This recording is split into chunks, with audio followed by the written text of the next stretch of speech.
آئیے اس عظیم ہستی کے بیان سے ہم اپنے قلوب و اذہان کو منور کرتے ہیں، جو ہستی بلا شبہ علم و معرفت کا ایک گنجینہ ہے، اور ماشاءاللہ آپ کی فیوز و برکات صرف پنجاب نہیں بلکہ پورے پاکستان، پوری دنیا میں رہنے والے مریدین تک پہنچ رہے ہیں۔ آپ کی تعلیمات نے لوگوں کی زندگیوں کو بدل دیا ہے، آپ کے خطابات نے لوگوں کی زندگیوں کے روز و شب کو بدل کر رکھ دیا ہے۔ الحمدللہ 23 سال حضرت داتا گنج بخش علی حجویری رحمت اللہ علیہ کی اس مسجد میں، جس مسجد میں اللہ اکبر جانا، جس دربار پر جانا کسی بھی مسلمان کے لیے سعادت ہے۔ 1-2 سال نہیں، 23 سال آپ نے امامت و خطابت کی وہاں خدمات انجام دی ہے۔ تو داتا حضور نے قبول فرمایا نا، داتا حضور نے اپنی خدمت کے لیے، وہاں مسلمانوں کی خدمت کے لیے آپ کو قبول فرمایا، یہ بہت بڑی بات ہے۔ اور دوسری بات بتاتا چلوں، اعلیٰ حضرت عظیم البرکت مجدد دین و ملت پروانہ شمع رسالت مولانا شاہ احمد رضا خان فاضل بریلوی رحمت اللہ علیہ کی خلافت 2 نسبتوں سے آپ کے پاس موجود ہے، 2 نسبتوں سے اعلیٰ حضرت کی خلافت آپ تک پہنچ رہی ہے۔ میری مراد حضرت پیر طریقت رہبر شریعت شیخ الحدیث و تفسیر شیخ القرآن حضور قبلہ علامہ مولانا الحاج الحافظ محمد مقصود احمد قادری چشتی دامت برکاتہم قدسیہ، آپ اپنے بیان، نورانی بیان سے ہمارے قلوب و اذہان کو منور فرمائیں گے۔ ایک ایک لفظ بڑا قیمتی ہوگا، ایک ایک لفظ سونے کے برابر، تولنے کے برابر ہوگا، تو آپ پوری توجہ کے ساتھ خطاب سنیں، انشاءاللہ فیض و برکات اپنے گھر لے کر جائیں گے۔ نعرہ تکبیر، نعرہ تکبیر، نعرہ رسالت، ذرا آواز بلند کر کے نعروں کا جواب دے دے۔ نعرہ رسالت، نعرہ تحقیق، نعرہ حیدری، نعرہ غوثی۔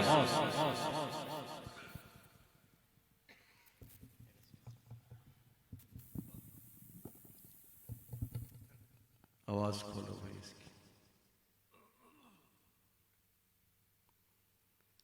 السلام علیکم ورحمۃ اللہ وبرکاتہ۔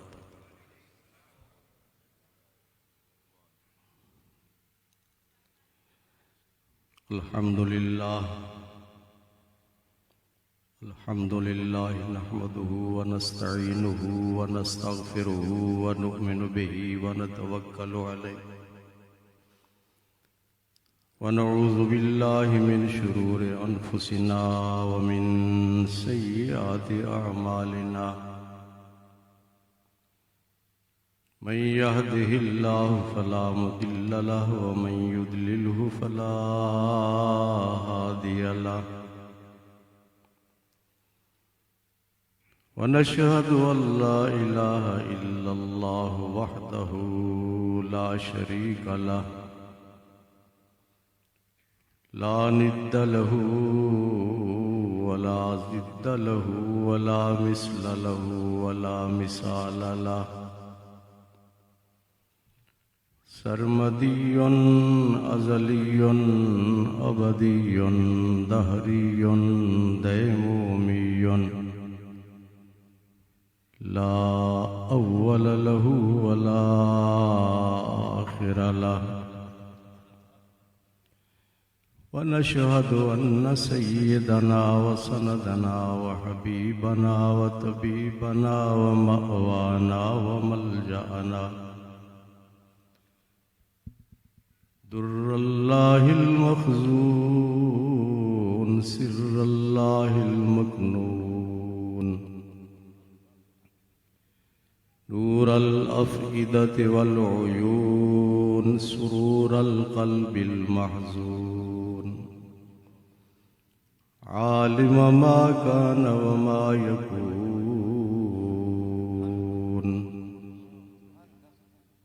سيدنا ومولانا محمدا عبده ورسوله، أما بعد فأعوذ بالله من الشيطان الرجيم، بسم الله الرحمن الرحيم، قد جاءكم من الله نور وكتاب مبين، وقال تعالى في مقام آخر ألا إن أولياء الله لا خوف عليهم ولا هم يحزنون الذين آمنوا وكانوا يتقون صدق الله مولانا العظيم وبلغنا رسوله النبي الأمين الكريم. انتہائی محبت کے ساتھ بلند آواز سے درود آواز کو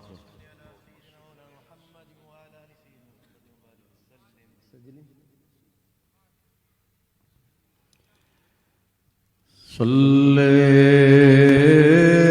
علی نبینا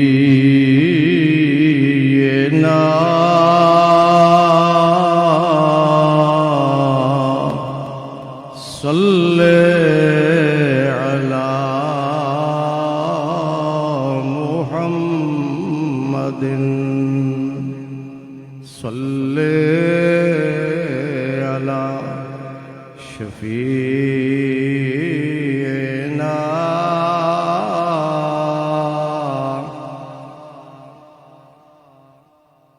سارے محبت والے لوگ بیٹھے ہیں، درود والے لوگ بیٹھے ہیں، تو درود کیوں نہیں پڑھ رہے بھائی؟ اتنی آواز بلند آواز سے پڑھیں کہ ہوا سے آپ کی آواز ٹکراتی ہوئی سرکار کی بارگاہ میں پہنچے. بلغ العلا بکمالہ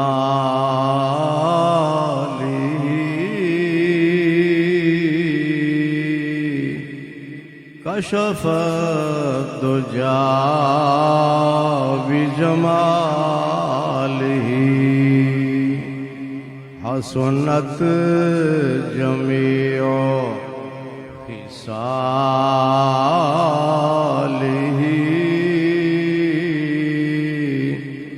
صلوا علیہ وآلہ صلی علی نبینا.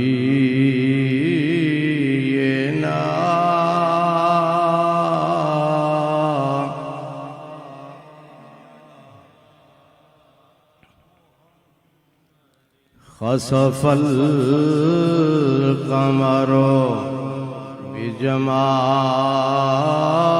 بجمالہ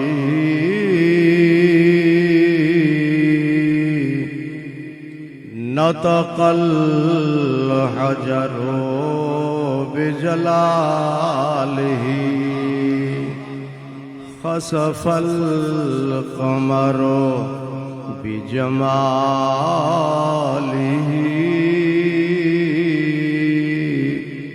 نطق الحجر بجلالہ عجز البشر بکمالہ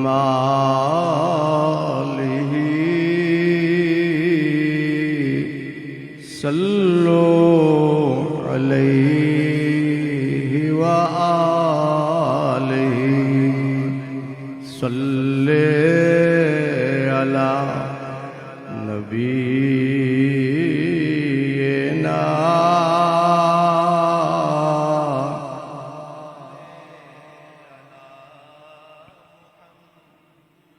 عرش پہ تازہ چھیڑ چھاڑ فرش پہ ترفع دھوم دھام کان جدھر لگائیے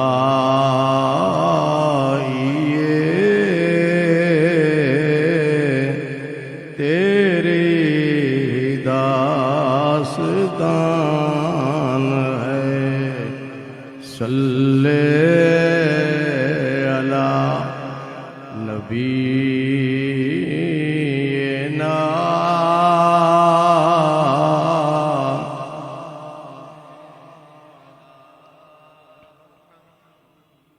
وہ جو نہ تھے تو کچھ نہ تھا، وہ جو نہ ہو تو کچھ نہ ہو، وہ جان ہے جہان کی، جان ہے تو جہان ہے۔ صلی علی نبینا،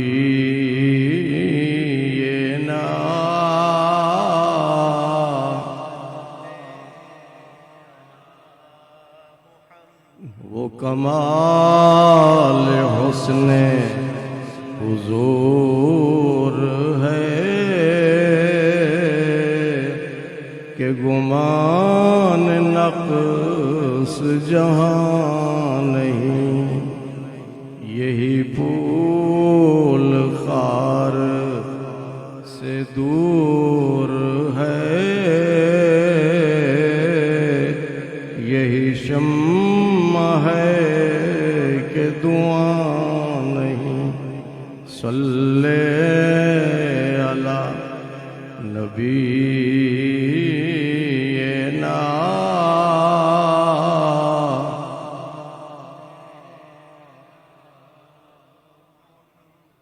یا سیدی یا رسول اللہ، کروں تیرے نام پہ جان فدا،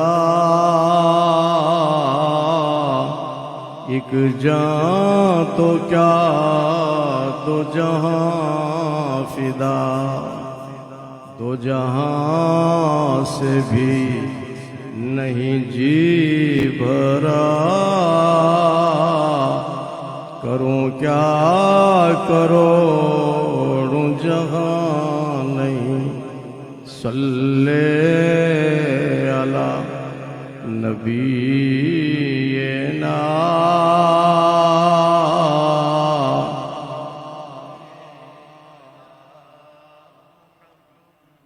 کروں مدح اہل دول رضا،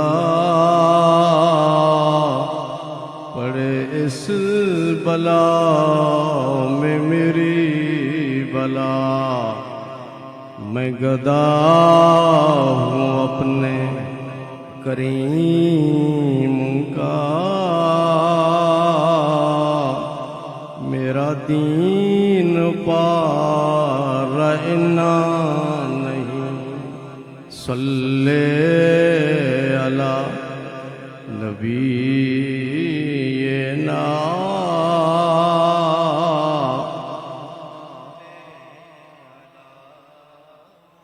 صلی علی شفیعنا،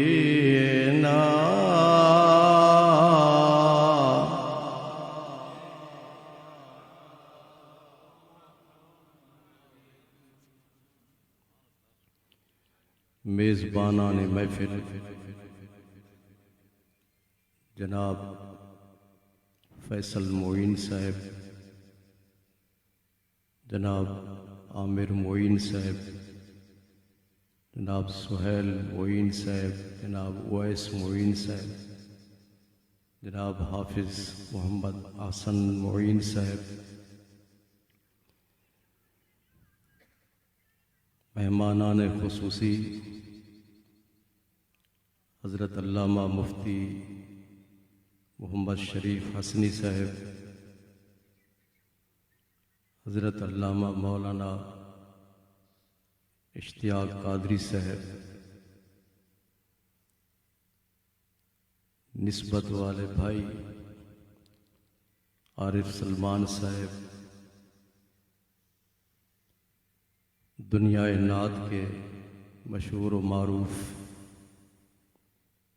نعت خان میرے پیارے عزیز جناب محمود الحسن اشرفی صاحب،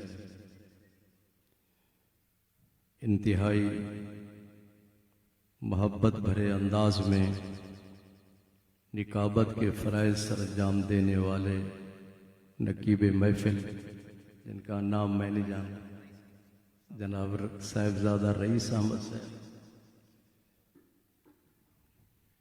استاذ القرا جناب حافظ قاری محمد فرحان صاحب، معزز محترم حاضرین، سامعین، سامعات، آج کی اس روح پرور اور نورانی محفل کے روح رواں جناب حافظ محمد احسن صاحب ہیں، جنہیں حضرت داتا گنج بخش رحمۃ اللہ علیہ کے فیوز و برکات سے بھی فیضیاب کیا گیا، اور حضرت غوث پاک رضی اللہ تعالیٰ عنہ کی بارگاہ اقدس سے بھی اللہ تعالیٰ اس گھرانے کی محبت کو، عقیدت کو، اور سرکار مدینہ صلی اللہ علیہ وسلم اور حضرت داتا صاحب حضرت غوث پاک رضی اللہ تعالیٰ عنہ کے ساتھ نسبت کو بہت ہی زیادہ برکتیں، عظمتیں عطا فرمائے۔ اس محفل کے دو عنوان ہیں، آپ حضرات نے دعوت نامہ پڑھ لیا ہوگا، میلاد مصطفیٰ صلی اللہ علیہ وسلم اور جشن حضرت غوث الورا رضی اللہ تعالی عنہ۔ یہ دو موضوع ہیں کہ نہیں؟ تو ہر موضوع پہ بڑی تفصیلی گفتگو کئی دن تک جاری رہ سکتی ہے، وقت کی قلت ہے،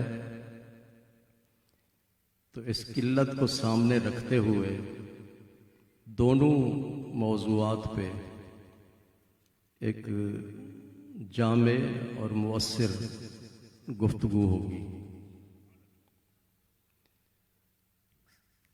داتا حضور کی بارگاہ میں جیسے کہ حضرت صاحب نے بتایا، کئی سال تک میں نے داتا صاحب کے منبر اور داتا صاحب کے مصلی پر خطابت اور امامت کے فرائض سر انجام دی۔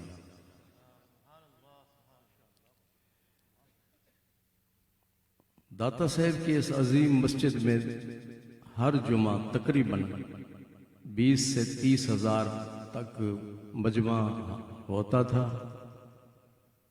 اور مختلف قسم کے لوگ، پڑھے لکھے بھی، ان پڑھ بھی،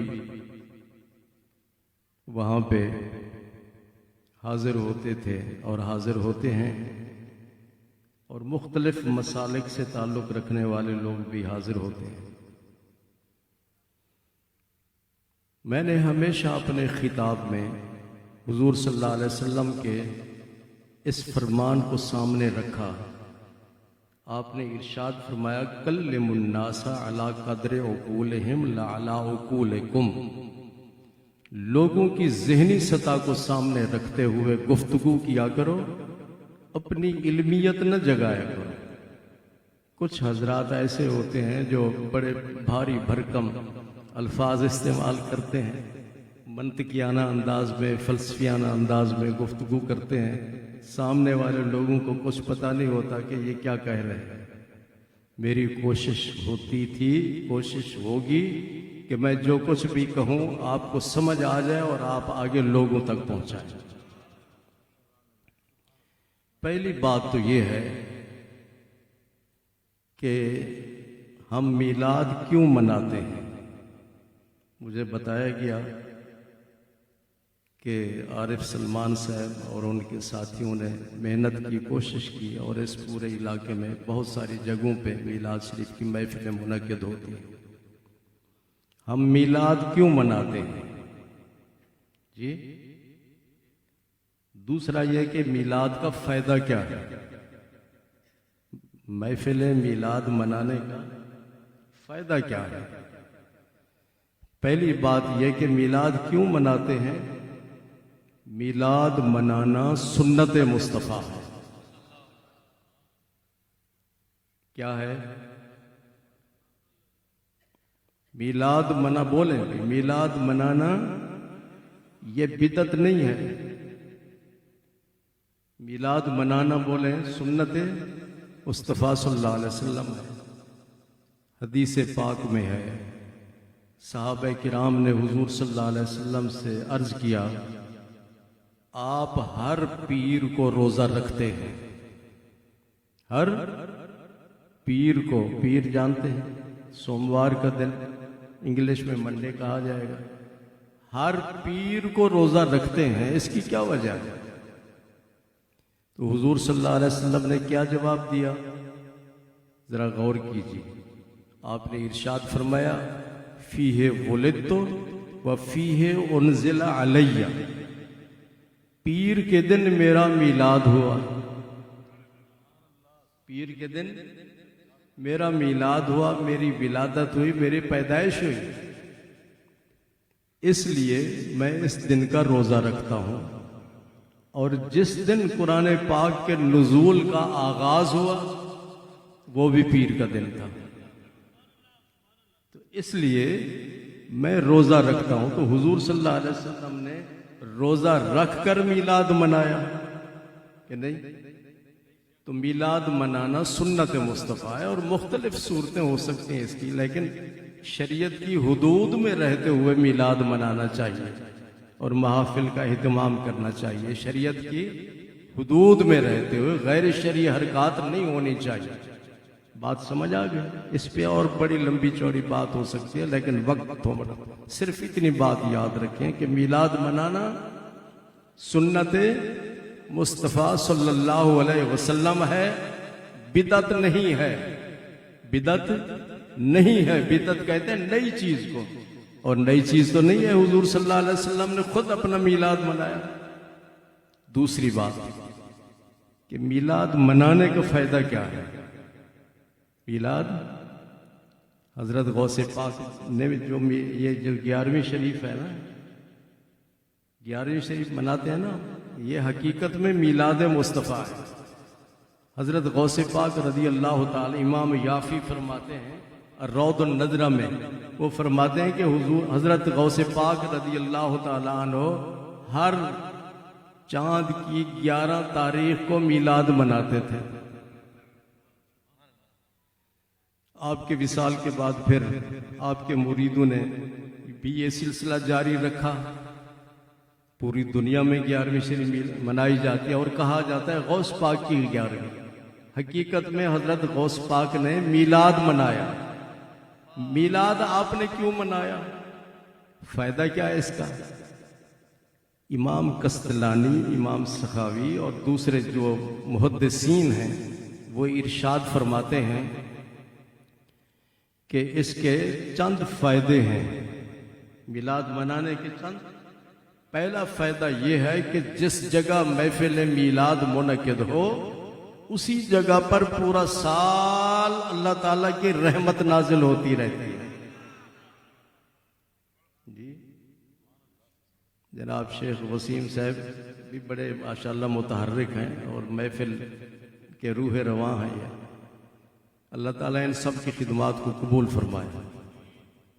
تو وہ فرماتے ہیں کہ جس جگہ محفل میلاد منعقد ہو تو پورا سال اسی جگہ پر اللہ تعالیٰ کی رحمت نازل ہوتی رہتی ہے. دوسرا اس کا فائدہ یہ ہے کہ جس جگہ محفل میلاد منعقد ہو تو اللہ تبارک و تعالیٰ اس جگہ کو امن اور سلامتی عطا فرماتا ہے. وہ جگہ انتشار سے، فساد سے، بد امنی سے محفوظ ہو جاتی ہے. تیسرا اس کا فائدہ یہ ہے کہ جو لوگ محفل میلاد کا اہتمام کرتے ہیں، خرچ کرتے ہیں، اللہ تبارک و تعالیٰ ان کے رزق میں برکت فرماتا ہے، ان کے روزگار میں، ان کے کاروبار میں برکت ہوتی ہے. اور چوتھا اس کا فائدہ یہ ہے کہ جو شخص حضور صلی اللہ علیہ وسلم کا میلاد مناتا ہے تو مرتے وقت اللہ تبارک و تعالیٰ اس کو ایمان کی دولت سے سرفراز فرماتا ہے. اور پانچواں اس کا فائدہ یہ ہے کہ جو شخص میلاد منائے تو اللہ تعالیٰ اسے قبر کے عذاب سے نجات عطا فرماتا ہے. سمجھ لیا آپ؟ اس بارے میں بخاری شریف کی حدیث ہے، بخاری شریف کی روایت ہے۔ امام بخاری فرماتے ہیں کہ ابو لہب کو ان کے کسی رشتہ دار نے، محدثین نے فرمایا حضرت عباس نے خواب میں دیکھا تو ابو لہب سے پوچھا قبر میں کیسا وقت گزر رہا ہے؟ اس نے ساری عمر تو شرک کفر میں بسر کی، اسلام قبول نہیں کیا اس نے۔ کس نے؟ ابو لہب نے۔ کفر کی حالت اور شرک کی حالت میں وہ مرا۔ تو خواب میں حضرت عباس نے اس کو دیکھا اور پوچھا کہ قبر میں کیسا وقت گزر رہا ہے؟ امام بخاری نے اس روایت کو نقل کیا ہے، وَأُمَّهَاتُكُمُ اللَّاتِي أَرْضَعْنَكُمْ۔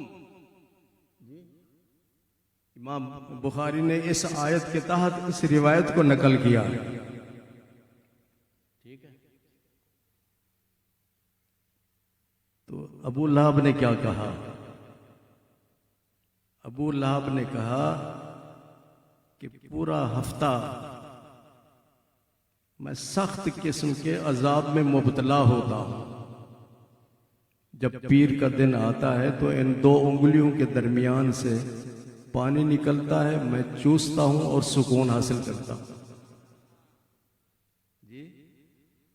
جہاں سکون ہو وہاں عذاب نہیں ہوتا، جہاں عذاب ہو وہاں سکون نہیں ہوتا۔ اس کی وجہ کیا ہے؟ اس نے خود اس کی وجہ بیان کی۔ کس نے؟ مر گیا تھا یا زندہ تھا؟ مر گیا تھا۔ اور یہ بات یاد رکھو، زندہ لوگ تو جھوٹ بولتے ہیں کہ نہیں بولتے، لیکن مردہ جھوٹ نہیں بولتا۔ مردہ جو بھی بات کرتا ہے مفتی صاحب وہ صحیح ہوتی ہے۔ اس نے کہا اس کی وجہ کیا ہے کہ پانی نکلتا ہے، میں اس کو چوستا ہوں۔ اس نے کہا کہ ہاذہی بعتاقتی سویبتا، میں نے اپنی لونڈی سویبہ کو آزاد کیا تھا، اس کی وجہ سے مجھے یہ پانی ملتا ہے اور میں چوستا ہوں اور سکون حاصل کرتا ہوں۔ اس کی لونڈی کا نام کیا تھا؟ سویبہ۔ تو اس نے کس موقع پہ آزاد کیا اس کو؟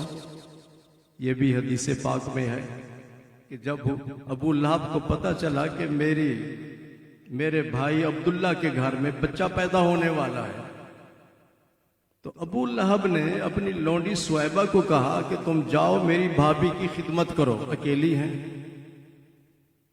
اس نے خدمت کی، حضرت آمنہ رضی اللہ تعالی عنہا کی۔ جب حضور صلی اللہ علیہ وسلم کا میلاد ہوا، ولادت ہوئی، پیدائش ہوئی، تو وہ خوشخبری لے کر ابو لہب کے پاس گئی اور اس کو کہا کہ تجھے مبارک ہو، تیرے بھائی کے گھر میں بیٹا پیدا ہوا ہے۔ ابو لہب نے خوش ہو کر اپنے بھتیجے کے میلاد، اپنے بھتیجے کی ولادت، اپنے بھتیجے کی پیدائش پر خوش ہو کر انگلی اٹھائی اور اس نے کہا انت عتیقۃ منی، جاؤ میں نے تجھے آزاد کر دیا، جاؤ میں نے تجھے آزاد کر دیا۔ تو ولادت مصطفیٰ کی خبر سن کر ابو لہب نے اپنی ہزاروں درہم والی لونڈی کو، قیمتی لونڈی کو آزاد کیا۔ تو اس آزادی کی وجہ سے ابو لہب کہتا ہے کہ میں نے ہاذہی بعتاقتی سویبتا، کہ میں نے اس لونڈی کو آزاد کیا تھا تو اس کے بدلے میں قبر میں ان دونوں انگلیوں کے درمیان سے پانی نکلتا ہے، میں اس کو چوستا ہوں اور سکون حاصل کرتا ہوں۔ معلوم یہ ہوتا ہے کہ میلاد مصطفیٰ منانے کا ایک فائدہ یہ ہے کہ رحمتیں نازل ہوتی رہتی ہیں، دوسرا فائدہ یہ ہے کہ امن اور سلامتی حاصل ہوتا ہے، تیسرا فائدہ یہ ہے کہ روزگار میں برکت ہوتی ہے، رزق میں برکت ہوتی ہے، اور چوتھا اس کا فائدہ یہ ہے کہ خاتمہ ایمان پر ہوتا ہے، اور پانچواں اس کا فائدہ یہ ہے کہ اللہ تبارک و تعالی عذاب قبر سے نجات عطا فرماتا ہے۔ میرے رب نے ارشاد فرمایا قد جاءکم من اللہ نور، تمہارے پاس اللہ کی طرف سے نور آیا، وکتاب مبین، اور روشن کتاب۔ نور سے مراد کیا ہے؟ حضرت سید المفسرین حضرت ابن عباس رضی اللہ تعالی عنہما ارشاد فرماتے ہیں نور سے مراد ہوا محمد صلی اللہ علیہ وسلم، تمہاری طرف سے نور آیا یعنی حضور صلی اللہ علیہ وسلم آئے۔ اللہ تبارک و تعالی نے آپ کو نورانیت عطا فرمائی، بے مثل نورانیت ہے، اور آپ بشر بھی ہیں، ہم آپ کی بشریت کا انکار نہیں کرتے، لیکن آپ کی بشریت بے مثل بشریت ہے، نورانیت بھی بے مثل ہے اور بشریت بھی بے مثل ہے۔ اور ہم بھی بشر ہیں، ہماری حالت یہ ہے کہ ہمارے جسم کا سایہ ہے، لیکن آقا کریم کے جسم کا سایہ نہیں تھا۔ ہمارے لعاب میں بیماری کے جراثیم ہیں اور لعاب مصطفیٰ میں شفا ہی شفا ہے۔ ہمارے پسینے سے بدبو نکلتی ہے اور آپ کے پسینے کی جو خوشبو تھی اس کا کستوری اور عنبر بھی مقابلہ نہیں کر سکتے تھے۔ معلوم ہوا آپ کی بشریت بھی بے مثل ہے اور آپ کی نورانیت بھی بے مثل ہے۔ جتنے فرشتے ہیں سب نور ہیں۔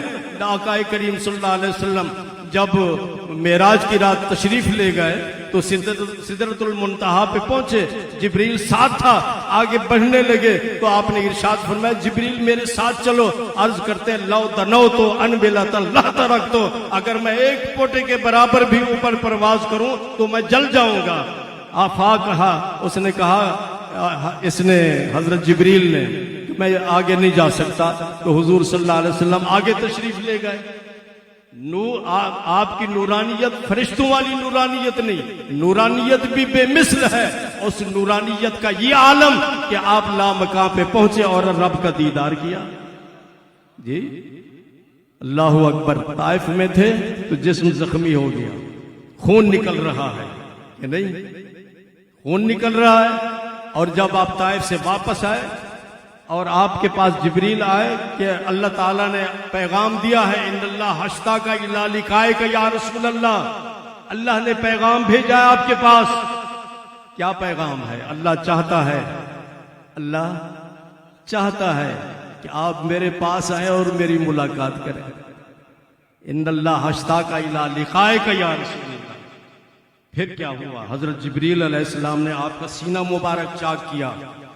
حدیث پاک میں سرکار ارشاد فرماتے لم یکن الشق بعالۃ ولم یصل الدم، کہ سینہ مبارک چاک کیا گیا، کوئی چھری کانٹا استعمال نہیں کیا گیا، اشارہ کیا سینہ چاک ہو گیا۔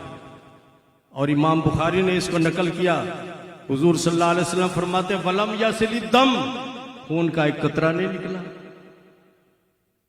آج جب آدمی کے دل کا آپریشن ہوتا ہے تو خون نکلتا ہے یا نہیں نکلتا؟ حضور صلی اللہ علیہ وسلم کے خون کا ایک قطرہ نہیں نکلا۔ بابا جی طائف میں خون نکل رہا ہے اور یہاں خون کا ایک قطرہ بھی نہیں، اس کی وجہ کیا ہے؟ طائف میں بشریت غالب تھی، نورانیت مغلوب تھی جی، اور اس یہاں معراج والی رات نورانیت غالب تھی اور بشریت مغلوب تھی، اسی لیے زمین سے آپ لامکان پہ پہنچے۔ وہی لامکان کے مکی ہوئے، سر عرش تخت نشی ہوئے جی، وہ نبی ہیں جن کے ہیں یہ مکان، وہ خدا ہے جس کا مکان نہیں۔ تو اللہ تعالیٰ نے ارشاد فرمایا تمہارے پاس نور آیا۔ کون آیا؟ حضرت محمد مصطفیٰ صلی اللہ علیہ وسلم۔ حضرت اعلیٰ حضرت رحمت اللہ علیہ نے ارشاد فرمایا تیری نسل پاک میں ہے بچہ بچہ نور کا، تو ہے عین نور، تیرا سب گھرانہ نور کا۔ امام بخاری جانتے ہیں، امام بخاری کے استاذ کے استاذ، امام بخاری کے استاذ کے استاذ حضرت محدث عبد الرزاق رضی اللہ تعالیٰ عنہ، جنہوں نے کئی جلدوں میں حدیث کی کتاب لکھی، آپ نے ایک روایت نقل کی ہے، ایک حدیث نقل کی ہے۔ اس حدیث کے راوی ہیں حضرت جابر، حضور صلی اللہ علیہ وسلم کی خدمت میں حاضر ہیں۔ اور یہ بات یاد رکھو، جب بھی کوئی صحابی حضور صلی اللہ علیہ وسلم سے سوال کرتا تھا، وسیم صاحب ادھر دیکھیں، جب بھی کوئی صحابی حضور صلی اللہ علیہ وسلم سے سوال کرتا تھا تو ان کا تقیہ کلام کیا ہوتا تھا؟ عرض کرتے تھے فدا کا ابی و امی یا رسول صاحبزادہ صاحب، فدا کا ابی و امی یا رسول اللہ، میرے ماں باپ آپ پر قربان ہوں، میرے ماں باپ آپ پر قربان ہوں۔ اخبرنی عن اول شیء خلقہ اللہ قبل جمیل اشیاء، پیارے مجھے یہ بتائیں کہ ساری کائنات سے پہلے رب نے کس چیز کو پیدا کیا؟ حضور صلی اللہ علیہ وسلم نے یہ نہیں فرمایا کہ ٹھہر جاؤ، جبریل آئیں گے میں ان سے پوچھ کر بتاؤں گا. جیسا کہ 14ویں صدی کا ملا کہتا ہے کہ جب تک جبریل نہیں آتا تھا حضور صلی اللہ علیہ وسلم کو کسی بات کا پتہ نہیں چلتا تھا. یہ نظریہ بالکل باطل اور غلط ہے. حضور صلی اللہ علیہ وسلم اپنے علوم کی تکمیل میں جبریل کے محتاج نہیں تھے، جبریل آپ کا محتاج تھا.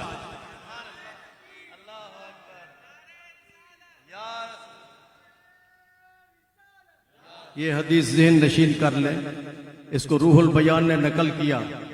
حضور صلی اللہ علیہ وسلم کی خدمت میں جبریل علیہ السلام حاضر ہوتے ہیں، عرض کرتے ہیں کاف کاف ہا یا عین صاد.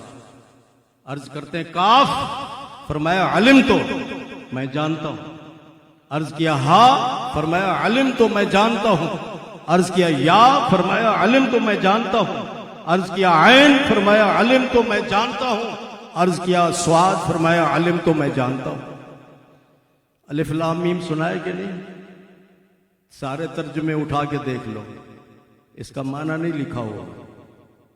اس کا معنی ذالک الکتاب کا معنی ہے، لیکن الف لام میم کا معنی نہیں ہے.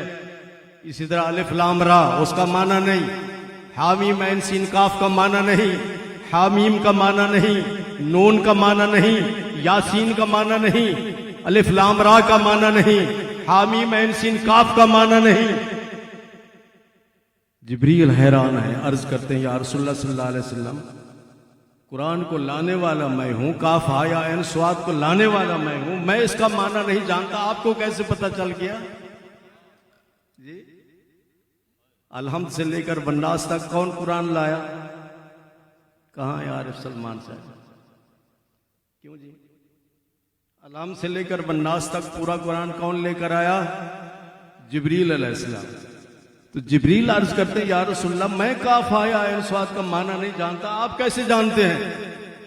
آپ نے ارشاد فرمایا جبریل سن لو، ھذا سر بینی و بین ربی، یہ میرے اور میرے رب کے درمیان راز کی بات ہے.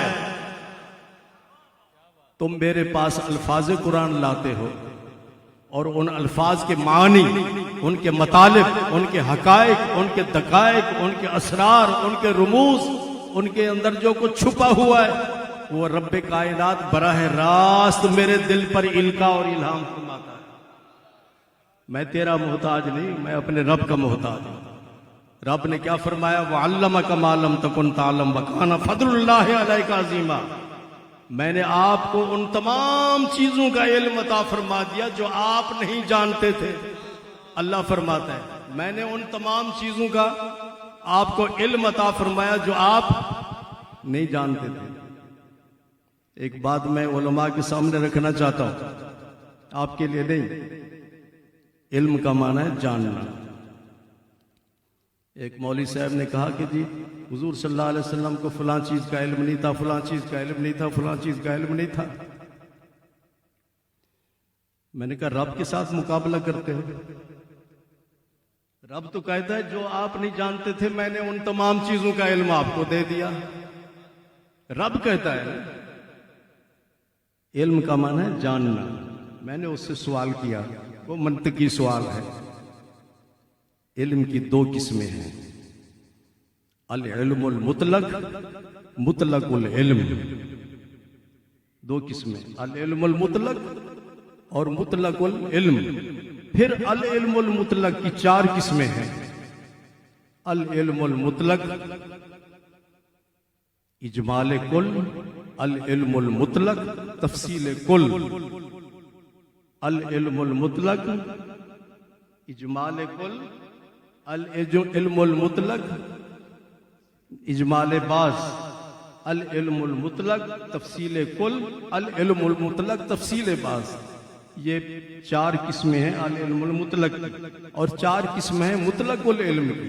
مطلق العلم اجمال کل، مطلق العلم اجمال بعض، مطلق العلم تفصیل کل، مطلق العلم تفصیل بعض. میں نے کہا مولوی صاحب یہ 8 قسمیں ہیں علم کی. تم جو کہتے ہو کہ حضور صلی اللہ علیہ وسلم کو علم نہیں تھا، تو اس علم سے مراد کیا ہے؟ ان 8 قسموں میں سے کون سا علم نہیں تھا آپ کے پاس؟ اور اللہ کے پاس علم ہے تو وہ اللہ کے پاس کون سا علم ہے؟ وہ حیران پریشان ہو گیا، کہنے لگا جی آپ تو منطقی باتیں کر رہے ہیں۔ میں نے کہا میں تو منطقی باتیں کر رہا ہوں اور تم جاہلانہ گفتگو کر رہے ہو۔ جی جاہلانہ باتیں نہیں چلتی، عالمانہ بات کرو۔ یہ 8 قسمیں ہیں علم کی، اللہ تعالیٰ کے پاس علم ہے، تو ان 8 قسموں میں سے کون سا قسم ہے اللہ کے پاس؟ اور ان 8 قسموں میں سے حضور صلی اللہ علیہ وسلم کے پاس کون سا علم ہے؟ لا یعلم الغیب الا اللہ، یہ رٹا لگاتے ہیں، لا یعلم الغیب الا اللہ، لا یعلم الغیب الا اللہ۔ یہاں علم کی نفی ہے، علم سے مراد کیا ہے یہاں بارکیف؟ تو حضور صلی اللہ علیہ وسلم سے جبریل نے، حضرت جابر نے سوال کیا، آپ نے یہ نہیں فرمایا کہ جب تک جبریل نہیں آئے گا میں نہیں بتاؤں گا۔ آپ جبریل کے محتاج نہیں، جبریل آپ کا محتاج ہے، ساری کائنات آپ کی محتاج ہے۔ حضور صلی اللہ علیہ وسلم نے ارشاد فرمایا، یا جابر ہو ان اللہ خلق قبل جمیع الاشیاء نور نبی کا من نور ہی۔ جابر سن لے، اللہ تبارک و تعالیٰ نے ساری کائنات سے پہلے تیرے نبی کے نور کو اپنے نور سے پیدا فرمایا۔ وَلَمْ يَكُنْ فِي ذَلِكَ الْوَقْتِ شَمْسٌ وَلَا قَمَرٌ وَلَا أَرْضٌ وَلَا نَارٌ وَلَا شَمْسٌ وَلَا قَمَرٌ وَلَا جَنَّةٌ وَلَا نَارٌ وَلَا عَرْشٌ وَلَا كُرْسِيٌّ۔ جب اللہ تعالیٰ نے میرے نور کو پیدا کیا تو اس وقت نہ جنت تھی، نہ دوزخ تھی، نہ عرش تھا، نہ کرسی تھی، نہ زمین تھی، نہ آسمان تھا، کائنات کی کوئی چیز بھی نہیں تھی۔ اللہ نے اپنے نور سے میرے نور کو پیدا کیا۔ لیکن یہ بات بھی یاد رکھیں کہ حضور صلی اللہ علیہ وسلم کا نور اللہ کے نور کا جز نہیں اور حصہ نہیں ہے، اس کا مظہر ہے، اس کا پرتو ہے۔ بارکیف پھر کیا ہوا؟ بڑی لمبی چوڑی حدیث ہے، حضور صلی اللہ علیہ وسلم فرماتے ہیں کئی ہزار سال تک میں اللہ کی عبادت میں مصروف رہا۔ ہم تو 10 منٹ نہیں نکال سکتے نماز کے لیے۔ کیوں جی بابا جی؟ جب ہم پوچھتے ہیں تو کہتے ہیں جی مصروفیت تھی۔ میں مصروف تھا اس لیے نہیں ہمارے پاس آتے ہیں کہ حضرت ہمیں تعویذ دیں، کاروبار نہیں چل رہا، دکان میں برکت نہیں، کسٹمر نہیں آ رہے، تو میں ان سے پوچھتا ہوں بھلا یہ بتاؤ نماز پڑھتے ہو؟ کہتے ہیں جی بس کبھی کبھی پڑھ لیتے ہیں نماز۔ میں نے کبھی کبھی پھر نماز پڑھتے ہو تو کبھی کبھی پیسے ملیں گے۔ نماز چابی ہے رزق کی، چابی کے بغیر تالا کھل سکتا ہے؟ نہیں کھل سکتا۔ اگر رزق کا تالا کھولنا چاہتے ہو تو 5 وقت کی نماز کی پابندی کرو، اور نماز بھی اس طرح پڑھو جس طرح حضور صلی اللہ علیہ وسلم نے ارشاد فرمایا۔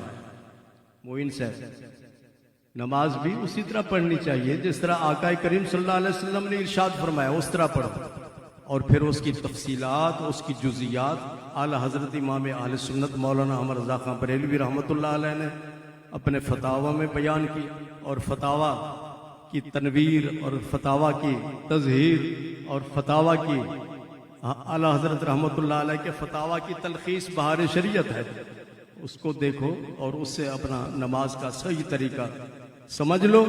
صحیح طریقے سے نماز پڑھو گے تو نماز ہوگی، اور اگر صحیح طریقے سے نماز نہیں پڑھو گے تو بے شک نمازیں پڑھتے رہو، وہ ٹکرے ہی ٹکرے ہیں، اس کا کوئی فائدہ نہیں ہوگا۔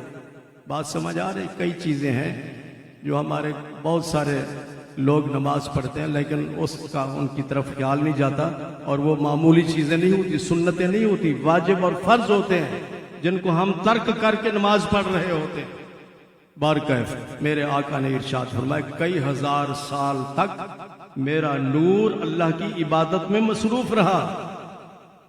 ہم 24 گھنٹوں میں سے ہر نماز کے لیے 10 منٹ نہیں نکال سکتے، اور وہ آقا کریم صلی اللہ علیہ وسلم جنہوں نے پوری زندگی دعا کی، یا اللہ میری امت کو بخش دے، میری امت کو بخش دے، اور امت کی یہ حالت ہے کہ 5 وقت کی نماز نہیں پڑھتی۔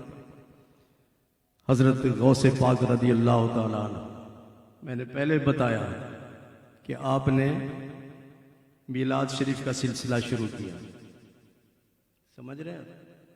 تو ایک تو سرکار مدینہ صلی اللہ علیہ وسلم کی سنت ہے، اور دوسرا حضرت آپ حسنی حسینی سید ہیں، حسنی حسینی سید ہیں. آپ ہر 11 چاند کی 11 کو حضور صلی اللہ علیہ وسلم کا میلاد مناتے تھے، اور پھر آپ کے وصال کے بعد آپ کے مریدوں نے یہ سلسلہ جاری رکھا. اور یہ بات بھی یاد رکھو، جنہوں نے 11ویں شریف کا سلسلہ عقیدت محبت کے ساتھ، ہم تو نسبت والے ہیں نا کہ نہیں، یہاں سارے نسبت والے بیٹھے ہیں. کسی کی نقش بندی سلسلے سے نسبت ہے، کسی کی قادری سلسلے سے نسبت ہے، کسی کی چشتی سلسلے سے نسبت ہے، کسی کی سوروردی سلسلے سے نسبت ہے، کسی کی شاذلی سلسلے سے نسبت ہے، کسی کی جنیدی سلسلے سے نسبت ہے، کسی کی حضرت ابو الحسن شاذلی رحمۃ اللہ علیہ، حضرت رفاعی رحمۃ اللہ علیہ، جتنے بھی بزرگ گزرے ہیں ہم سب کی نسبتیں ان کے ساتھ ہیں. اللہ تعالیٰ ان کے بارے میں ارشاد فرماتا ہے، الا ان اولیاء اللہ لا خوف علیہم ولا هم یحزنون. اللہ تبارک و تعالیٰ کے ولیوں پر نہ تو کسی قسم کا ڈر ہوگا اور نہ ہی وہ غمگین ہوں گے. مفتی صاحب، لا خوف کا معنی میں یہ کرتا ہوں کہ اللہ کے ولی لا خوف جنتی ہیں، ولا هم یحزنون، اور جو ان کے ساتھ نسبت قائم کر لیتا ہے، ان کا مرید بن جاتا ہے، وہ بھی جنتی. لا خوف، ولی بھی جنتی، ولا هم یحزنون، ان کے سارے مرید جو ان کے نقش قدم پہ چلتے ہیں وہ بھی جنتی. اللہ تعالیٰ نے پہلے ہی بتا دیا، سمجھ لیا. تو حضرت غوث پاک رضی اللہ تعالیٰ عنہ آپ دینی تعلیم حاصل کرنے کے لیے،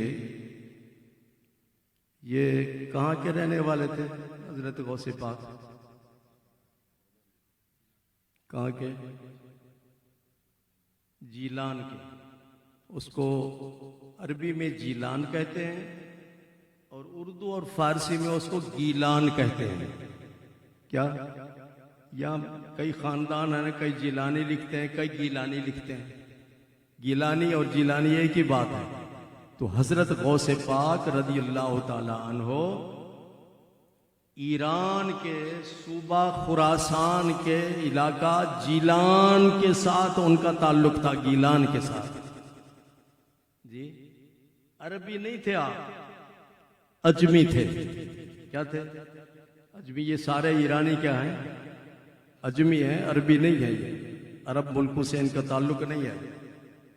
تو حضرت غوث پاک رضی اللہ تعالیٰ عنہ کی والدہ صاحبہ نے آپ کو دینی تعلیم حاصل کرنے کے لیے بغداد شریف بھیجا. اور یہ بات یاد رکھو کہ آپ مادرزاد ولی ہیں، پیدائشی ولی. کچھ ولی بنتے ہیں مجاہدات سے، ریاضت کر کے، محنت کر کے، چلے کر کے، جی وظائف پڑھ کر، اوراد پڑھ کر وہ ولی بنتے ہیں. اور کئی ولی ہوتے ہیں جو پیدائشی والدہ کے پیٹ سے ہی جب پیدا ہوتے ہیں تو ولی ہوتے ہیں. حضرت غوث پاک رضی اللہ تعالیٰ عنہ پیدائشی ولی. چاند ہمارے ہاں خاص طور پر ماہ رمضان کے چاند اور عید الفطر کے چاند پہ جھگڑا ہوتا ہے کہ نہیں؟ تو اس وقت بھی جھگڑا ہوتا تھا. تو لوگ پوچھتے تھے کہ ماہ رمضان کا چاند نظر آیا کہ نہیں؟ تو پھر اس کو کہا جاتا تھا کہ بھئی سادات کے گھر میں ایک بچہ پیدا ہوا ہے، جاؤ پتہ کرو اس نے آج دن کو دودھ پیا یا نہیں پیا. تو حضرت غوث پاک رضی اللہ تعالیٰ عنہ دن کو بتاتے تھے کہ آج آپ نے دودھ نہیں پیا، تو ان کو پتہ چل جاتا تھا کہ آج ماہ رمضان شروع ہو چکا ہے. تو حضرت غوث پاک رضی اللہ تعالیٰ عنہ علم حاصل کرنے کے لیے کہاں گئے؟ بغداد شریف. تو معلوم یہ ہوا کہ قرآن اور حدیث کے علم کو حاصل کرنا اللہ کے ولیوں کی سنت ہے. اور پھر حضرت غوث پاک ارشاد فرماتے ہیں، درست العلم حتی صرت قطبا ونلت السعد من مولا الموالی. آپ ارشاد فرماتے ہیں، یہ بات یاد رکھو، ولایت کے کئی درجے ہیں. ولایت کے کئی درجے ہیں. ولایت کا درجہ غوثیت ہے، قطبیت ہے، ابدالیت ہے، اور اس طرح کے مختلف. تو آپ ارشاد فرماتے ہیں، آپ مادرزاد ولی تو تھے لیکن درجات پھر بڑھتے رہتے ہیں. میں نے علم حاصل کیا قرآن اور حدیث کا تو میں کتب بن گیا. اللہ اکبر. آپ اپنی طالب علمی کا ایک واقعہ بیان فرماتے ہیں. وہ ہم سب کے لیے ایک مشعل راہ ہے۔ آپ ارشاد فرماتے ہیں کہ میں بغداد کے مدرسہ جامعہ نظامیہ میں تعلیم حاصل کر رہا تھا، ہمیں پتہ چلا کہ فلاں مسجد میں ایک بزرگ رہتے ہیں، ایک اللہ کے ولی رہتے ہیں، ان کی کرامت یہ ہے کہ وہ بیٹھے بیٹھے نظروں سے غائب ہو جاتے ہیں، نظروں سے پتہ نہیں چلتا کہ وہ کدھر چلے گئے، شمال کی طرف گئے، جنوب کی طرف گئے، یا مشرق کی طرف یا مغرب کی طرف، کہاں چلے گئے؟ تو فرماتے ہیں میں نے اور میرے دو ساتھی، ایک کا نام ابن سکا تھا، دوسرے کا نام عبداللہ تھا، ہم نے پروگرام بنایا کہ چلو بزرگوں کے پاس۔ راستے میں پھر ہم نے ایک دوسرے سے پوچھا، میرے ایک ساتھی نے پوچھا اس ابن سکا سے، بولے یاد رکھو یہ واقعہ، ابن سکا سے پوچھا کہ آپ جا رہے ہیں، بزرگ پوچھیں گے کیوں آئے ہو؟ جب بھی کوئی ہمارے پاس آتے تو ہم پوچھتے ہیں نا بھی آپ میرے پاس اتنا لمبا سفر کر کے آئے، آپ کا مقصد کیا ہے؟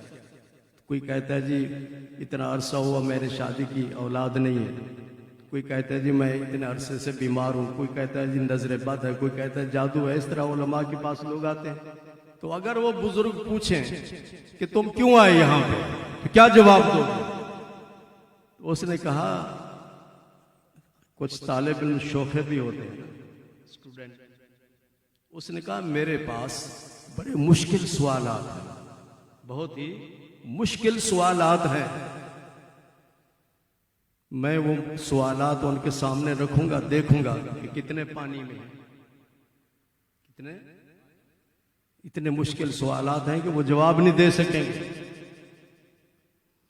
عبداللہ سے پوچھا کہ آپ سے اگر پوچھیں کہ آپ کیوں آئے تو آپ کیا کہیں گے؟ تو اس نے کہا کہ بھی میں عرض کروں گا کہ حضرت استاد نے مجھے یہ سبق پڑھایا اور وہ سبق مجھے سمجھ نہیں آیا، تو میں آپ سے وہ سبق سمجھنا چاہتا ہوں، امتحان نہیں، سبق سمجھنا چاہتا ہوں۔ تیسرے ساتھی حضرت غوث پاک تھے، ان سے پوچھا کہ آپ کیوں جا رہے ہیں اگر وہ پوچھیں؟ تو فرمایا میں صرف ان سے عرض کروں گا کہ حضرت میں صرف آپ کی زیارت کے لیے آیا، میں صرف آپ کی زیارت کے لیے آیا۔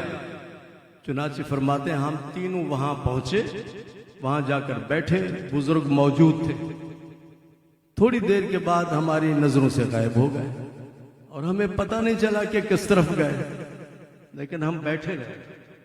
تھوڑی دیر کے بعد آپ تشریف لائے، چہرہ مبارک سرخ ہے، آپ نے ابن سکا کی طرف دیکھا، ارشاد فرمایا تیرا نام ابن سکا ہے، تیرا یہ سوال ہے اس کا یہ جواب ہے، تیرا یہ سوال ہے اس کا یہ جواب ہے، تیرا یہ سوال ہے اس کا یہ جواب ہے۔ پھر ارشاد فرمایا تم بے ادب بن کر آئے، بے ادب، میرا امتحان لینے کے لیے آئے ہو، اللہ کے ولی کا امتحان لینے کے لیے آئے ہو تم؟ میں دیکھ رہا ہوں، میری نگاہ تمہارے مستقبل پر ہے، میں دیکھ رہا ہوں تم بہت بڑے عالم بنو گے، عیسائی یہودی تمہارے مقابلے میں آئیں گے لیکن ان کو شکست ہو جائے گی، تمہارا اس وقت کوئی شخص مقابلہ نہیں کر سکے گا، اتنے بڑے عالم بن جاؤ گے لیکن تیرا خاتمہ ایمان پر نہیں ہوگا۔ کیوں؟ اس لیے کہ تو نے اللہ کے ولی کی بے ادبی کی ہے۔ اس بے ادبی کی اس وقت 30,000 کے قریب مجمع تھا اور بہت زیادہ اولیاء کرام بھی موجود تھے، ان سب نے اپنی گردنیں جھکا دی اور حضرت خواجہ خواجگان خواجہ معین الدین چشتی اجمیری رحمت اللہ علیہ، آپ خراسان کی پہاڑی، ایران کے صوبہ خراسان کی پہاڑی پر عبادت میں مصروف تھے۔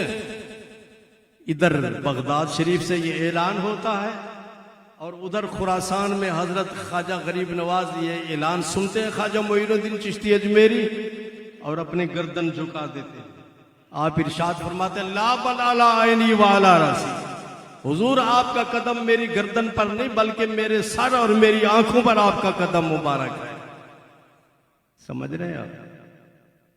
سوال یہ پیدا ہوتا ہے معین صاحب کہ بغداد سے تو اعلان ہو رہا ہے اور کئی 100 میل کے فاصلے پر خراسان ہے جی، نہ وائرلیس ہے، نہ ٹیلی گرام ہے، نہ ٹی وی شی وی کا سلسلہ ہے، تو ان کو کیسے پتہ چل گیا؟ انہوں نے کیسے آواز سن لی کہ نہیں؟ خواجہ معین الدین چشتی اجمیری نے کیسے آواز سن لی؟ بات یہ ہے، یہ سارا روحانی سفر ہے، یہ روحانیت ہے۔ جب حضرت ابراہیم علیہ السلام نے کعبۃ اللہ شریف کی تعمیر مکمل کی، اللہ تعالیٰ نے ارشاد فرمایا کہ ابراہیم اعلان کرو کہ لوگوں تم پر حج فرض ہے۔ عرض کیا کہ یا اللہ، جو مکے کے رہنے والے ہیں وہ تو میری آواز سن لیں گے، اور قیامت تک آنے والے لوگوں تک میری آواز کیسے پہنچے گی؟ اور اس وقت جو دوسرے ملکوں میں لوگ رہتے ہیں وہاں کیسے پہنچے گی آواز؟ تو اللہ تعالیٰ نے ارشاد فرمایا کہ ابراہیم آواز دینا تمہارا کام ہے، آواز کو پہنچانا ہمارا کام ہے۔ تو یہ روحانیت کے سلسلے ہوتے ہیں۔ تو فرمایا کہ قدمی حاضی الی رقبۃ کل ولی اللہ، میرا یہ قدم ہر ولی کی گردن پر ہے۔ اور حضرت خواجہ معین الدین چشتی اجمیری نے ادب کا مظاہرہ کرتے ہوئے عرض کیا، حضور گردن پر نہیں، میرے سر اور آنکھوں پر آپ کا قدم مبارک۔ اس ادب کی برکت سے اللہ تبارک و تعالیٰ نے حضرت خواجہ معین الدین چشتی اجمیری کو تاجدار ہند بنا دیا۔ جب آپ اجمیر شریف پہنچے، مدینہ منورہ حاضری کے لیے پہنچے، تو خواب میں حضور صلی اللہ علیہ وسلم کی زیارت ہوئی۔ حضور صلی اللہ علیہ وسلم نے ارشاد فرمایا، معین الدین جاؤ اجمیر میں مرکز بناؤ اور اسلام کی تبلیغ کرو۔ عرض کرتے ہیں، یا رسول اللہ صلی اللہ علیہ وسلم، میں نے تو اجمیر دیکھا نہیں، ہندوستان تو دیکھا نہیں۔ تو خواب میں حضور صلی اللہ علیہ وسلم نے ہندوستان کا نقشہ عطا فرمایا اور اس میں اجمیر کو نشان زد فرما دیا۔ بابا جی، آپ نے کیوں فرمایا کہ اجمیر جاؤ؟ دہلی بھی ہے، کلکتہ بھی ہے، بمبئی بھی ہے، یا نہیں؟ آپ نے اجمیر کا کیوں فرمایا؟ اجمیر کا کیوں فرمایا؟ یہ ایسا سوال ہے کہ اس کا جواب پھر کسی اور موقع پہ دیں گے انشاءاللہ۔ تو حضرت خواجہ معین الدین چشتی اجمیری وہاں سے مدینہ منورہ سے روانہ ہوئے، بغداد شریف پہنچے حضرت غوث پاک کی خدمت میں۔ تو حضرت غوث پاک نے ارشاد فرمایا، کیا پروگرام ہے؟ عرض کیا، حضور سرکار مدینہ صلی اللہ علیہ وسلم نے میری ڈیوٹی لگائی ہے، میں ہندوستان جا رہا ہوں۔ تو آپ نے ارشاد فرمایا، ہندوستان کے بارڈر پر اللہ کا شیر رہتا ہے، ان کی خدمت میں حاضری دے کے آگے قدم بڑھانا۔ عرض کیا، وہ کون ہے؟ تو آپ نے ارشاد فرمایا، علی بن عثمان الحجویری، حضرت داتا گنج بخش رحمۃ اللہ علیہ۔ تو حضرت خواجہ معین الدین چشتی اجمیری رحمۃ اللہ علیہ 40 دن تک داتا صاحب کے قدموں میں آپ نے چلہ کیا، اور چلہ کرنے کے بعد ارشاد فرماتے ہیں، گنج بخش فیض عالم مظہر نور خدا نا کے سارا پیر کامل کامل آرا رہنما۔ گنج بخش فرماتے ہیں خزانہ لٹا رہے ہیں۔ کیا؟ ایک آدمی وہاں بیٹھا رہا کئی دن، بے روزگار تھا، میں داتا صاحب سے کچھ لے کر جاؤں گا، ویسے نہیں جاؤں۔ کئی دن گزر گئے، پتہ نہیں 40 دن یا 3 مہینے یا 4 مہینے گزر گئے۔ تو ایک شخص آیا، بزرگ آدمی، تو اس نے کہا، کیا مسئلہ ہے، کیوں بیٹھے ہو؟ تو انہوں نے کہا، جی میں بے روزگار ہوں، غریب آدمی ہوں، میں داتا صاحب کی خدمت میں حاضر ہوں کہ آپ گنج بخش ہیں، خزانہ لٹا رہے ہیں، کچھ تو دے دیں مجھے۔ جی؟ تو اس بزرگ نے ٹکڑا دیا کہ جاؤ، جا خرچ کرو اور اس سے کاروبار چلاؤ۔ میں نام نہیں لینا چاہتا اس آدمی کا۔ اللہ تبارک و تعالیٰ نے اس کو اتنا عطا فرمایا کہ جتنا سونا اس کے پاس ہے کسی کے پاس نہیں۔ حضور صلی اللہ علیہ وسلم کا کرم ہے ان ولیوں پر۔ حضرت اور امام غزالی کہتے ہیں، میں یستمد فی حیات ہی یستمد بعد ممات ہی۔ وہ فرماتے ہیں امام غزالی، جس سے دنیا میں جس سے مدد مانگی جائے، جب وہ اس دنیا سے رخصت ہو جائے پھر بھی اس سے مدد مانگو۔ جی کہتے ہیں، جی یہ کیا بزرگوں سے آپ مدد مانگتے ہیں، یہ تو کچھ نہیں دے سکتے، امام غزالی سے پوچھیں۔ ایک جماعت کے پاس سے ایک انگریز آیا، متاثر ہوا، اس جماعت سے متاثر ہو کر اس نے اسلام قبول کیا۔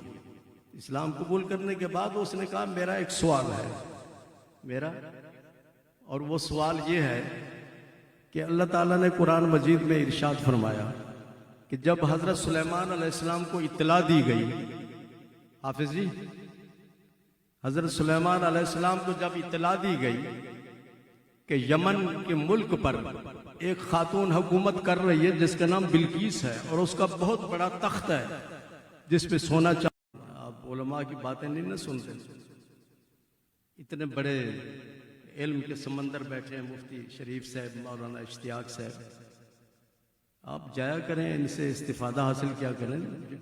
آپ جمعہ کے لیے کب جاتے ہیں؟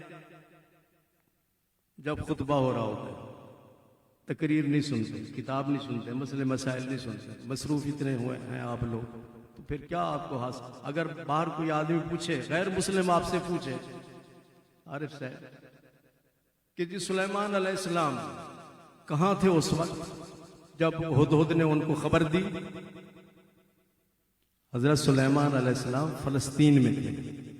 کہاں تھے؟ اور وہ ملکہ کہاں تھی؟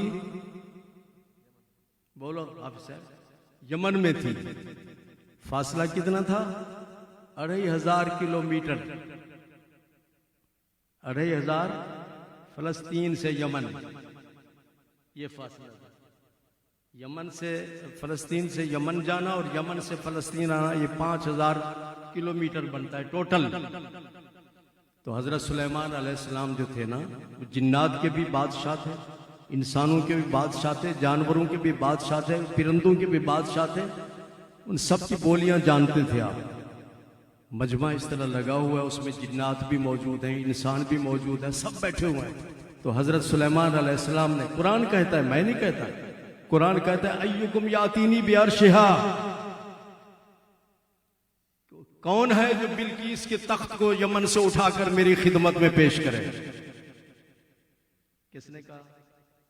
سلیمان علیہ السلام نے اپنے سارے مجمع کو دعوت دی کہ کون ہے جو اس کا تخت اٹھا کر میری خدمت میں پیش کرے؟ قرآن کہتا ہے قال عفریت من الجن، کہتے ہیں جی یہ جو سنی بریلوی ہے ان کو قرآن نہیں آتا۔ الحمدللہ قرآن آتا بھی ہے، قرآن کی حقیقت کو بھی جانتے ہیں، قرآن کے پیغام کو بھی جانتے ہیں۔ تو اس نے قال عفریت من الجن، جنات کا جو بہت بڑا جن تھا، اس نے کہا میں اس کا تخت لے کر آتا ہوں قبل ان تقوم من مقامک، آپ کی مجلس محفل برخاست ہونے سے پہلے آپ کی خدمت میں پیش کر دوں گا۔ آپ کا آفس ٹائم تھا 4 گھنٹے، ہمارا آفس ٹائم 8 گھنٹے، اور حضرت سلیمان علیہ السلام کا آفس ٹائم 4 گھنٹے تھا۔ تو اس نے کہا میں 4 گھنٹے سے پہلے آپ کی خدمت میں پیش کر دوں گا۔ آپ نے فرمایا نہیں، یہ ٹائم زیادہ ہے، یہ ٹائم زیادہ ہے۔ قرآن کہتا ہے وقال الذی عندہ علم من الکتاب، بابا جی سمجھ آ رہی ہے بات؟ اللہ فرماتا ہے ایک شخص اٹھا جس کے پاس اللہ کی کتاب کا علم تھا۔ اللہ کی، ہمارے پاس کون سی کتاب ہے؟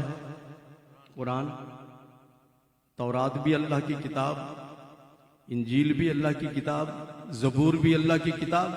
تو قرآن کہتا ہے وقال الذی عندہ علم من الکتاب، ایک شخص اٹھا جس کے پاس کتاب الہی کا علم تھا، وہ ولی اللہ تھا۔ وہ کیا تھا؟ اور یہ بات یاد رکھو کہ جو تعویذ لکھنا شروع کرتے کہتے آپ کہتے ہیں جی یہ تو بڑے پہنچے ہوئے ہیں، بڑے مرشد ہیں، بڑے پیر ہیں۔ ڈاکٹر وہ بنتا ہے جس نے MBBS کیا ہو کہ نہیں، اور وکیل وہ بنتا ہے جس نے LLB کیا ہو، اور پروفیسر وہ بنتا ہے جس کے پاس ماسٹر ڈگری ہو۔ میٹرک والا پروفیسر لگ سکتا ہے کالج میں یا یونیورسٹی میں؟ بولو بھائی۔ تو اسی طرح کوالیفیکیشن، پیر کی بھی کوالیفیکیشن ہے، قرآن نے بیان کی کہ قرآن کتاب الہی کا اس کے پاس علم ہو. یہ جتنے تعویذ گنڈے والے لوگ بیٹھے ہیں ان سے اگر پوچھیں کہ جی دعائے قنوت سنائیں، نہیں سنا سکتے. نماز جنازے کی دعا سنائیں، نہیں سنا سکتے. ان سے کہیں کہ سورۃ فاتحہ کا ترجمہ سنا تو نہیں سنا سکتے. پھر پیر کیسے بن گئے؟ تو اللہ فرماتا ہے جس کے پاس کتاب الہی کا علم تھا اس کا نام تھا آصف بن برخیہ. کیا؟ آصف بن برخیہ ولی اللہ تھا. اس ولی اللہ نے کہا حضرت مجھے اجازت دیں، آپ کی پلک جھپکنے سے پہلے تخت پیش کر دوں گا. پلک، اور یہ حافظ جی پلک جھپک دیا کتنا ٹائم لگتا ہے؟ 1 سیکنڈ. اس نے یہ نہیں کہا سیکنڈ میں، شرفی صاحب اس نے یہ نہیں کہا کہ سیکنڈ میں میں تخت اٹھا کے پیش کر دوں گا. اس نے کہا سیکنڈ ختم ہونے سے پہلے. یہ بھی نہیں کہا کہ آدھا سیکنڈ یا 1/3 سیکنڈ یا 1/4 سیکنڈ، یہ نہیں. اس نے کہا جی سیکنڈ ختم ہونے سے پہلے تخت پیش کر دوں گا. اجازت دی تو تخت سامنے تھا، اور وہ بابا ادھر ادھر نہیں گیا، وہ بابا بھی وہیں بیٹھا ہوا ہے. سمجھ لیا؟ اس انگریز نے جس نے اسلام قبول کیا اس جماعت والوں سے پوچھا آپ لمبی چوڑی تقریریں کرتے ہو، تبلیغیں کرتے ہو، مجھے یہ بتاؤ کہ حضرت سلیمان علیہ السلام کی خدمت میں وہ تخت کیسے پیش ہوا؟ جی وہ تخت، یہ بڑی ریسرچ کرتے ہیں نا انگریز لوگ. ہم بھی سفر کرتے ہیں جب جہاز میں تو ہم تو تسبیح پڑھ رہے ہوتے ہیں، وہ کتاب اٹھا کے پڑھ رہے ہوتے ہیں. جی کتابیں پڑھ رہے ہوتے ہیں، بڑی ریسرچ ہوتی ہے. اس نے کہا کہ یہ میری سمجھ میں نہیں آ رہا، یہ کیسے ہو سکتا ہے کہ سیکنڈ سے پہلے تخت اتنا بھاری بھرکم 5000 کلومیٹر جی آنا جانا، 5000 کلومیٹر کوئی معمولی نہیں ہے مسافت. یہ کیسے؟ انہوں نے کہا کہ بس یہ اس طرح باتیں انہوں نے ٹال مٹول کر دیا. اس کو سمجھ نہ آئی. وہ اس کو ساتھ لے کر جا رہے تھے. جب داتا صاحب کے مزار کے قریب پہنچے، داتا صاحب کے مزار کے قریب پہنچے تو اس نے پوچھا یہ اتنے سارے لوگ یہاں پہ جا رہے ہیں، اتنا مجمع ہے، یہ کون ہے؟ تو انہوں نے کہا کہ یہاں ایک بزرگ ہیں، ان کا مزار ہے، یہ لوگ وہاں جا رہے ہیں اور شرک کا اڈا بنا ہوا ہے. تو اس نے کہا کہ اچھا میں ذرا جاتا ہوں اور جا کے دیکھتا ہوں اندر کہ کیا ہو رہا ہے. وہ انگریز جو مسلمان ہو چکا تھا وہاں پہنچا. جب وہاں پہنچا تو وہاں بیٹھا ہوا اس نے بس لوگوں کو دیکھ رہا تھا کہ لوگ کیا کر رہے ہیں. کوئی تسبیح پڑھ رہا ہے، کوئی نفل پڑھ رہا ہے، کوئی قرآن پاک کی تلاوت کر رہا ہے، بیٹھا ہوا ہے. ایک آدمی آیا تو اس نے کہا کہ آپ کو کچھ چاہیے؟ ایک بابا بوڑھا سا، کچھ چاہیے؟ تو اس نے کہا کہ ہاں مجھے چائے چاہیے. کیا؟ چائے چاہیے. اس کو بس بھوک لگی ہوئی تھی، مجھے چائے چاہیے. اچھا. تھوڑی دیر کے بعد انہوں نے چائے پیش کر دی. تو وہ حیران ہو گیا کہ یہ چائے جو برتن ہے، کپ ہیں، یہ تو میرے کپ ہیں جو میں لندن میں اس کپ پہ چائے پیتا تھا. جی یہ تو وہی کپ ہے جس کپ میں میں چائے پیتا تھا لندن میں. پیش کیا، آپ نے دے دی. آپ نے فرمائی اسی طرح حضرت سلیمان علیہ السلام کے ولی کا ایک کرامت تھی. اس کو جواب مل گیا.